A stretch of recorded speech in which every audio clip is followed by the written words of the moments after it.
Isaiah 58 verses 8 through 12. Then shall thy light break forth as the morning, and thine health shall spring forth speedily. And thy righteousness shall go before thee. The glory of the Lord shall be thy reward. Then shalt thou call, and the Lord shall answer. Thou shalt cry, and he shall say, Here I am.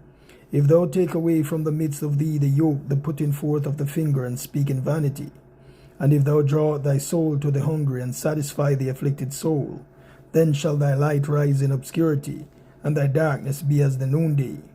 And the Lord shall guide thee continually, and satisfy thy soul in drought, and make fat thy bones, and thou shalt be like a watered garden, and like a spring of water whose waters fail not.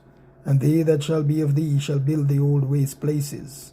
Thou shalt raise up the foundations of many generations, and thou shalt be called the repairer of the breach, the restorer of paths to dwell in. There are many rewards for godliness, and he who rewards us for godliness is the mighty God himself. He who is the light of the world makes us lights, and our light shall break forth as the morning,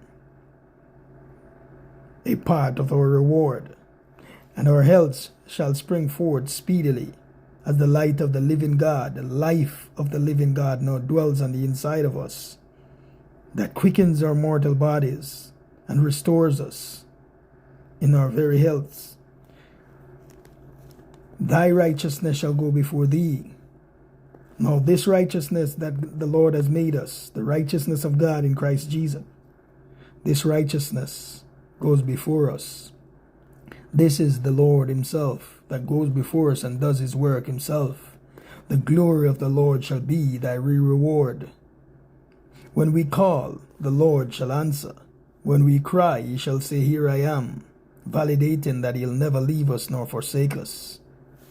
A part of this reward is that we, my brothers and sisters, yearn now to help the hungry and comfort the afflicted.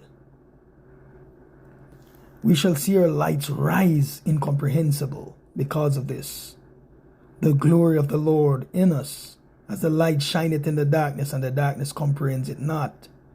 Even our nights, the darkness of nights, shall be as bright, our light shining ever so brightly unto the perfect day, whereby the Lord himself shall guide us continually through all things, satisfy us in all things, even in droughts.